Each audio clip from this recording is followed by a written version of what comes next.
Tuhan Yesus setia,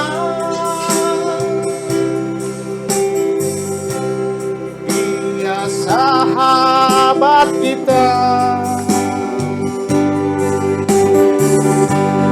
Dalam segala susahku, selalu menghiburku. Yang mengerti bahasa tetesan air mata, walau badai mengamuk dan gelombang menerjang, Tuhan Yesus setia. Mari nyanyikan Tuhan Yesus setia. Tuhan Yesus setia, Dia sahabat kita. Dalam segala susahku, selalu menghiburku. Yang mengerti bahasa tetesan air mata, walau badai mengamuk dan gelombang menerjang, Tuhan Yesus setia. Walau badai mengamuk dan gelombang menerjang, Tuhan Yesus setia. Walau badai mengamuk dan gelombang menerjang, Tuhan Yesus setia.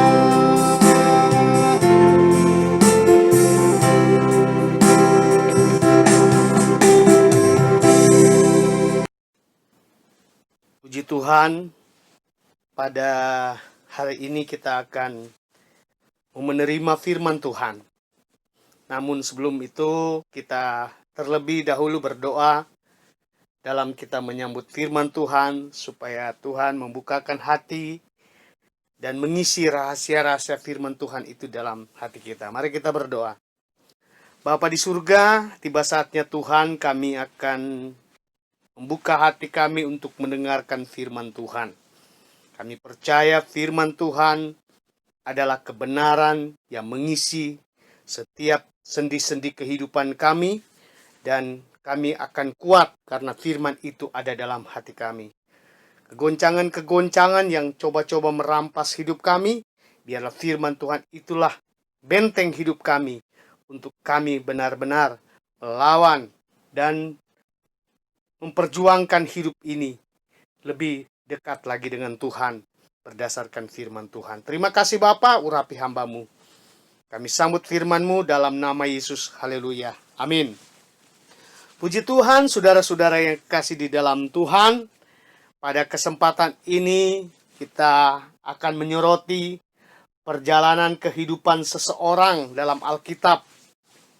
Yaitu kita baca dalam kitab Ayub pasal 1 ayat yang ke-7 sampai ayat yang ke-9 ya. Ayub pasal 1 ayat 7 sampai yang ke-9. Dikatakan, maka bertanyalah Tuhan kepada iblis, dari mana engkau? Lalu jawab iblis kepada Tuhan, dari perjalanan mengelilingi dan menjelajahi bumi. Lalu bertanyalah Tuhan kepada iblis, apakah engkau memperhatikan hambaku Ayub? Sebab tiada seorang pun di bumi seperti dia, yang demikian saleh dan jujur, yang takut akan Allah dan menjauhi kejahatan. Lalu jawab iblis kepada Tuhan, apakah dengan tidak mendapat apa-apa Ayub takut akan Allah? Saudara-saudara yang kekasih di dalam Tuhan, dalam pembacaan ini kita melihat bahwa iblis pernah menghadap Allah bersama para malaikat-malaikat, dan Allah sempat bertanya kepada iblis tentang seseorang, yaitu namanya Ayub. Nah, saudara yang kekasih di dalam Tuhan, dalam perbincangan antara Allah dan iblis di sini dikatakan, lalu bertanyalah Tuhan kepada iblis, apakah engkau memperhatikan hambaku Ayub? Sebab tiada seorang pun di bumi seperti dia. Nah, saudara-saudara yang kekasih di dalam Tuhan, saya sangat tertarik dengan bunyi ayat ini. Ada sebuah pengakuan Allah terhadap Ayub. Nah, apa yang menjadi pengakuan Allah terhadap Ayub? Nah, yang didapatkan Allah terhadap Ayub adalah, saya mau ambil 3 hal. Pertama, dikatakan Ayub itu adalah orang saleh. Orang saleh. Kedua, dikatakan orang jujur. Dan yang ketiga, orang yang takut akan Tuhan. Dengan 3 hal ini, akhirnya Ayub mendapat sebuah gelar bahwa Ayub ini orang yang berkenan di hati Tuhan. Ayub ini adalah orang yang takut akan Tuhan. Orang yang benar-benar dekat dengan Tuhan. 3 modal ini ada pada pribadi Ayub untuk mendapatkan pengakuan dari Tuhan. Ini nggak mudah, saudara. Mendapat sebuah pengakuan dari Tuhan bahwa manusia saleh, manusia jujur, manusia takut akan Tuhan tidak mudah. Seperti apa hati Ayub sehingga dia mendapatkan pengakuan dari Tuhan? Tentu seperti hati Tuhan. Karena orang yang berkenan kepada Tuhan adalah orang yang hatinya seperti Tuhan. Sama. Nanti kita lihat akhir daripada firman Tuhan ini. Kenapa saya mau katakan hatinya sama? Sehingga Ayub mendapatkan gelar orang yang saleh, jujur, takut akan Tuhan. Tentu hal ini kita semua dambakan dalam hidup kita. Kita semua inginkan terjadi dalam kehidupan kita. Untuk menjadi orang saleh, untuk menjadi orang jujur, untuk menjadi orang takut akan Tuhan. Sehingga kita mendapatkan sebuah pengakuan. Contoh, seandainya kita bekerja dalam sebuah perusahaan. Semua skill kita, ya, kekuatan kita, cara berpikir kita dengan baik, bekerja dengan baik, pasti kita akan dinilai.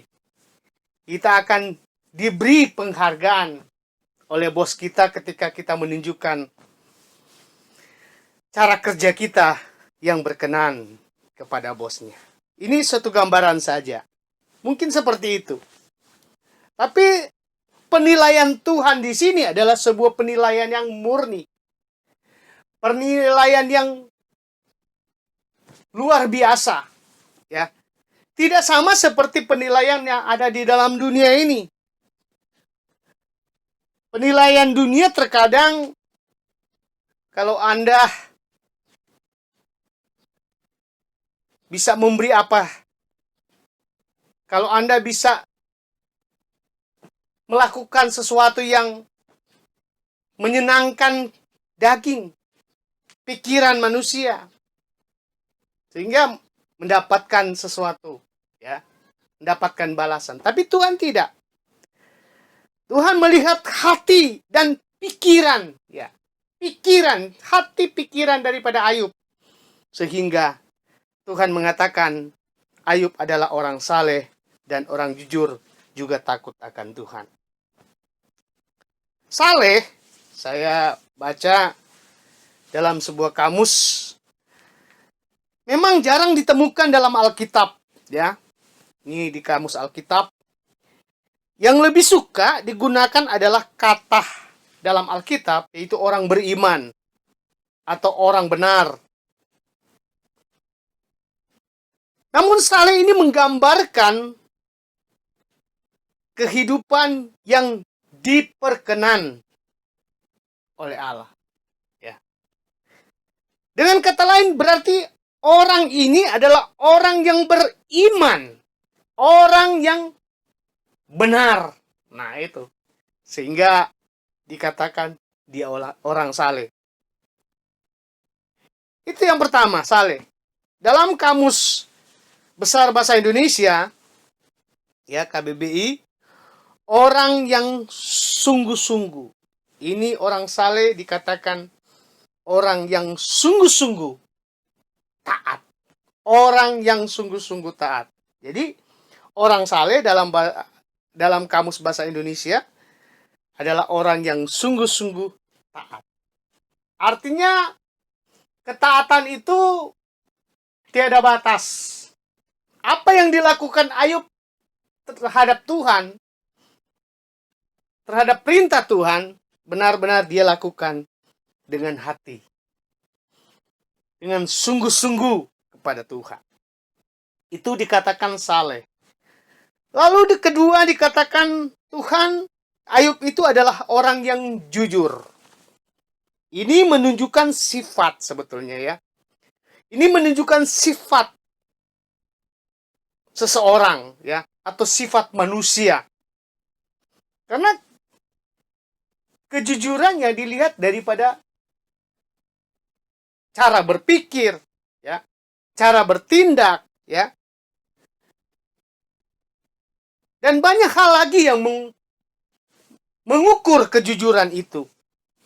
Sehingga Tuhan katakan manusia ini adalah manusia jujur, ya. Itu dikatakan menunjukkan sifat dari manusia itu sendiri. Dalam kamus bahasa Indonesia KBBI dikatakan orang jujur artinya lurus hati. Ya, sebagaimana kalau kita melihat jalan yang lurus, tidak ada bengkok-bengkok. Nah, demikian hati daripada Ayub. Dia memiliki hati yang lurus di hadapan Tuhan. Tidak berbekelok-kelok. Lalu dikatakan lurus hati, tidak curang, ya. Itu ada kaitan dengan jujur, tidak curang. Tulus ikhlas.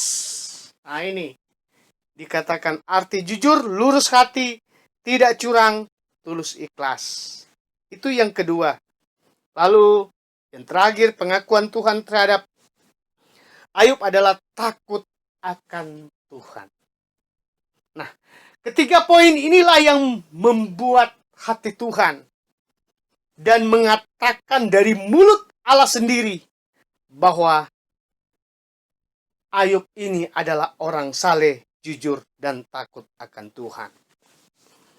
Takut akan Tuhan, saya baca juga dalam kamus, dilukiskan sebagai, ini dilukiskan membenci kejahatan.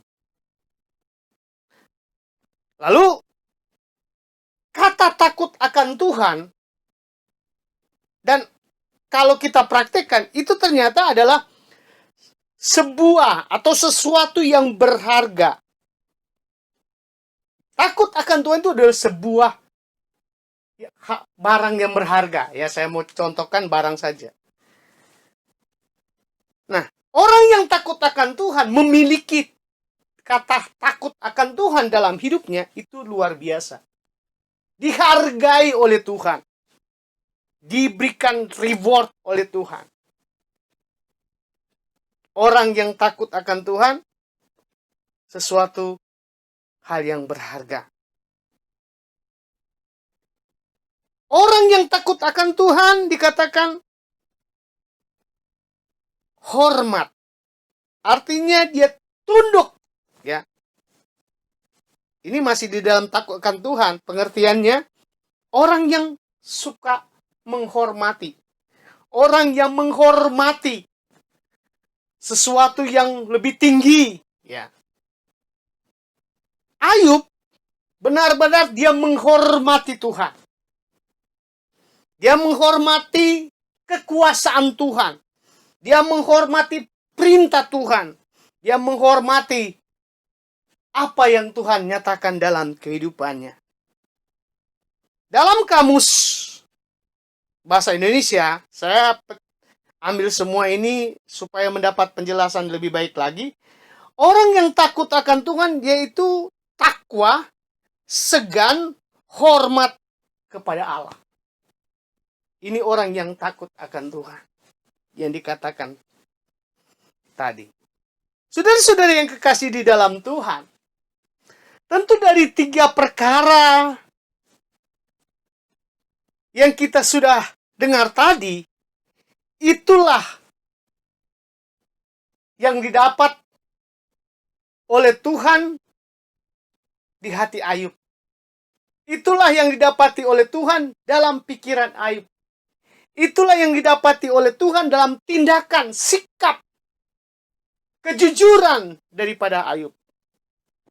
Sehingga Ayub ini dikatakan orang takut akan Tuhan dan mendapat pengakuan dari Tuhan. Dari 3 perkara inilah Ayub diakui, ya. Saudara mau dapat pengakuan enggak dari Tuhan? Dari 3 perkara ini Ayub mendapatkan pengakuan atau diakui Allah sebagai orang yang ada di hati Tuhan. Ya. Orang ini ada di hati Tuhan akhirnya. Berkenan maksudnya ya, juga berkenan kepada Tuhan. Saleh, jujur, takut akan Tuhan. Ini harus menjadi modal hidup kita. Ini harus menjadi landasan hidup kita untuk selalu dekat dengan Tuhan. Selalu mendapatkan Tuhan. Selalu mendapatkan hati Tuhan. Harus memiliki modal dasar ini. Saleh, jujur, takut akan Tuhan. Seperti Ayub. Agar kita benar-benar berkenan kepada Tuhan seperti Ayub. Tentu dalam kita mengiring Tuhan, ini kita sedang doakan harus terjadi dalam diri kita. Kita sedang setia mengiring Tuhan agar saleh, jujur, takut akan Tuhan itu ada dalam diri kita untuk mendapatkan label pengakuan dari Tuhan. Orang yang berkenan di hati Tuhan, nah ini yang saya katakan tadi bahwa ada sesuatu yang menjadi hubungan yang akrab, artinya mendapatkan hubungan yang baik satu dengan yang lain. Itu kita lihat dalam Injil Yohanes pasal 15 ayat 15. Ini Yesus sendiri yang mengatakan, "Aku tidak menyebut kamu lagi hamba, sebab hamba tidak tahu apa yang diperbuat oleh tuannya. Tetapi aku menyebut kamu sahabat, karena aku telah memberitahukan kepada kamu segala sesuatu yang telah kudengar dari Bapa." Ini luar biasa. Akhirnya Ayub menjadi sahabat Allah. Ya. Kalau kita lihat dari ayat ini, orang yang berkenan kepada Tuhan akan disebut sahabat Allah. Yesus menekankan di sini bahwa kamu bukan lagi, aku menyebut kamu hamba, tapi aku menyebut kamu sahabat. Saudara, kalau punya sahabat yang baik, tentu akan saling terbuka, akan jujur satu dengan yang lain, akan berkenan satu dengan yang lain. Saudara, betapa indahnya lebih-lebih lagi kalau kita bersahabat dengan Tuhan dan Tuhan mengakui kita sahabatnya. Saudara yang kekasih di dalam Tuhan, tadi kita membaca dalam Ayub, iblis naik kepada Allah dan dia katakan berkeliling. Ya, saudara yang kekasih di dalam Tuhan, hari-hari ini pun iblis sedang berkeliling, sedang mencari sahabat-sahabatnya Allah, sedang mencari orang-orang yang saleh, orang-orang yang jujur, sedang mencari orang-orang yang takut akan Tuhan. Untuk apa? Kita tahu hari-hari ini pekerjaan iblis adalah dia mau menghancurkan hubungan kita dengan Tuhan. Dia sedang mencari celah, cara bagaimana supaya hubungan kita dengan Tuhan itu hancur. Ingat, pertama yang iblis akan serang cara berpikir kita. Kedua, iblis akan serang hati kita. Ketiga, iblis akan serang kita, tindakan kita, tutur kata kita, gaya hidup kita yang sering dikatakan sembrono, tidak mengikuti aturan firman Tuhan. Itulah iblis sedang cari kelemahan-kelemahan kita. Saudara, kalau kita mau menjadi sahabat Allah, mari tetap dekat dengan Tuhan. Mari tetap jadikan hidup kita berkenan kepada Tuhan. Kita tahu bersama Abraham. Allah menyebut Abraham itu adalah sahabatnya. Ini salah satu orang lagi yang diakui Tuhan, yang luar biasa. Itu berdasarkan iman Abraham. Sehingga Allah menyebut Abraham itu adalah sahabatnya. Ada kebenaran dalam kehidupan Abraham. Itu tertulis dalam Yakobus pasal 2 ayat 23. Dikatakan dengan jalan demikian, genaplah nats yang mengatakan, lalu percayalah Abraham kepada Allah, maka Allah memperhitungkan hal itu kepadanya sebagai kebenaran. Karena itu Abraham disebut sahabat Allah. Ada kebenaran, ada kejujuran, ada ketulusan, ada takut akan Tuhan dalam kehidupan Abraham. Dan ada ketaatan di situ.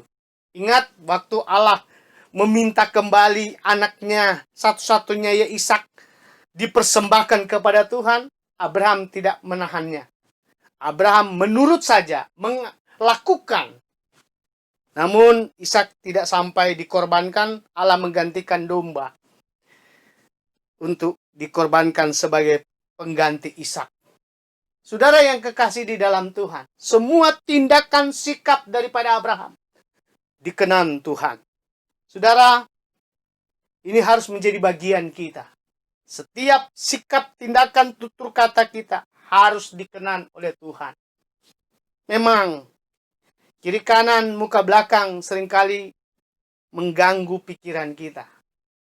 Itu adalah pekerjaan kuasa kegelapan. Ingat, itu adalah pekerjaan kuasa kegelapan yang membongkar semua kebenaran Allah dalam diri kita.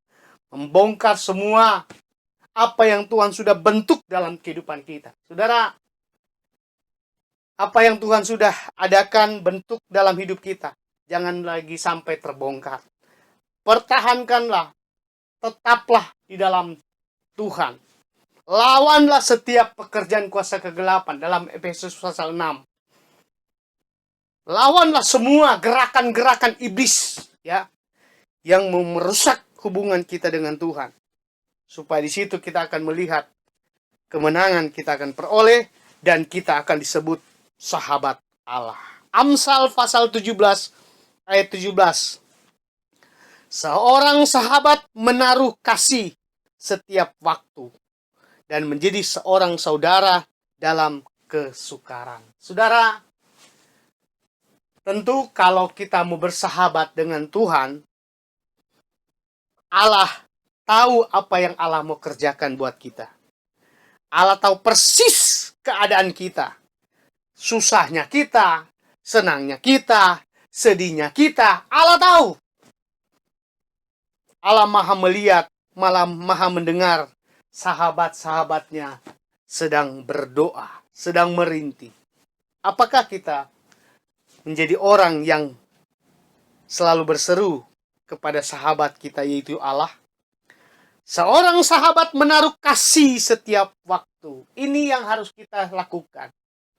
Allah sudah mengaruniakan kasih itu dalam diri kita.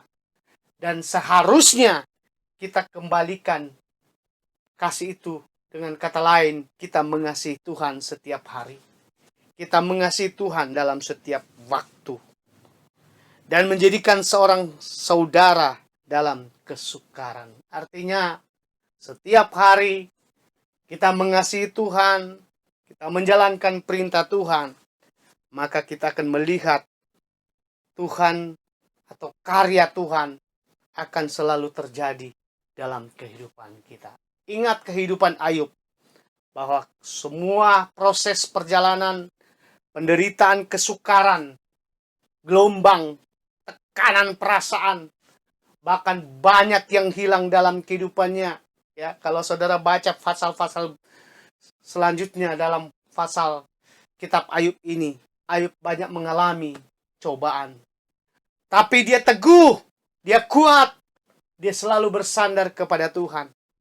Apapun yang terjadi, dia tetap bersama Tuhan. Apapun yang terjadi, Tuhan serta dengan dia. Dan dia menang dari semua pengalaman hidup, pengalaman yang dikatakan pahit. Tapi Tuhan mengembalikan semuanya itu lebih daripada apa yang hilang. Saudara yang kekasih di dalam Tuhan, mungkin banyak yang hilang dalam hidup kita. Harta, waktu, kita sudah beri. Tapi percayalah bahwa Tuhan akan menggantikannya dengan menyebut kita sebagai orang yang berkenan, orang yang saleh, orang yang ada di hati Tuhan. Puji Tuhan, saya percaya kita semua tetap dalam perlindungan Tuhan. Demikianlah firman Tuhan. Mari kita berdoa. Terima kasih Tuhan buat kebenaran firman Tuhan yang kami sudah dengar. Kami percaya kuasa firman itu ada dalam hidup kami. Karena firman itu akan dimeteraikan oleh kuasa Allah. Karena firman itu tidak akan pernah pergi dengan sia-sia. Tapi dia akan memberikan dorongan, kekuatan kepada kami semua. Untuk kami tetap hidup sesuai dengan keinginan Tuhan. Terima kasih Tuhan. Hamba berdoa buat seluruh jemaat GPKDI Eklesia. Tuhan, dimanapun saat ini mereka berada, biar Tuhan tetap tolong, sertai, jaga, lindungi, berkati mereka dalam segala hidup mereka Tuhan. Jika ada yang sakit dalam nama Yesus, Tuhan sembuhkan, jamah dengan kuasa-Mu Bapa. Supaya melalui kesembuhan kesehatan yang kami miliki, kami mau kembalikan hidup kami kepada Tuhan. Berkatilah segala persembahan mereka. Apa yang mereka sudah berikan kepada Tuhan dan akan berikan kepada Tuhan. Mari Bapa, berkatilah. Tolonglah Tuhan, kembalikan berlipat kali ganda sesuai dengan janji-Mu. Terima kasih Bapa. Semua program rencana kami dalam pelayanan ke depan Tuhan kami bawa serahkan ke dalam tangan kuasa-Mu. Pakai kami dalam tim pengembalaan ini untuk sama-sama kami majukan pelayanan pekerjaan Tuhan yang Tuhan percayakan atas hidup kami. Supaya pelayanan ini boleh berkenan di hati Tuhan. Biar kami menjalankan ini penuh kasih. Kami menjalankan pelayanan ini penuh dengan sukacita, penuh dengan damai, penuh dengan kesehatian. Supaya pelayanan ini berkenan di hati Tuhan. Dan lebih daripada itu, kami akan mendapatkan pengakuan dari Tuhan. Kami adalah sahabat Allah yang berkenan kepada Tuhan. Terima kasih Bapa dalam surga. Kami berdoa buat situasi keadaan yang masih sedang terjadi di tengah-tengah bangsa ini. Tuhan tolong, biar Tuhan pulihkan bangsa ini dari penyakit virus yang sedang masih melanda Tuhan. Dan di dunia ini Tuhan tolong. Biarlah kami tetap berdiri kepada kuasa Allah yang membentengi kami dan menolong kami. Terima kasih Bapa dalam surga. Segala puji hormat syukur kami mau kembalikan kepadamu. Dalam nama Yesus. Haleluya. Amin. Puji Tuhan. Tuhan Yesus memberkati kita semua. Haleluya.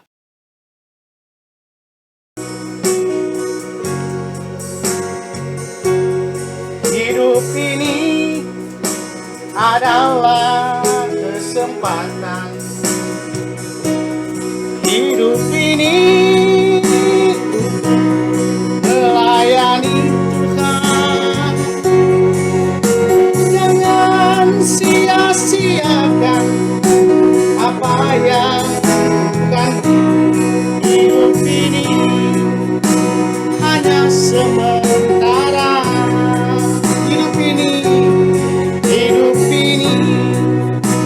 adalah kesempatan. Hidup ini melayani Tuhan. Jangan sia-siakan waktu yang bukan. Hidup ini hanya sementara. Oh Tuhan, pakailah hidupku selagi aku masih kuat. Bila saatnya nanti ku tak berdaya lagi, hidup ini sudah jadi berkah. Oh Tuhan, pakailah hidupku. Haleluya. Selagi aku masih kuat. Bila saatnya nanti ku tak berdaya lagi, hidup ini harus jadi berkah. Katakan oh Tuhan, pakailah hidupku selagi aku masih kuat. Bila saatnya nanti ku tak berdaya lagi, hidup ini sudah jadi berkah. Bila saatnya nanti ku tak berdaya lagi, hidup ini sudah jadi berkah. Bila saatnya nanti ku tak berdaya lagi, hidup ini sudah jadi berkah.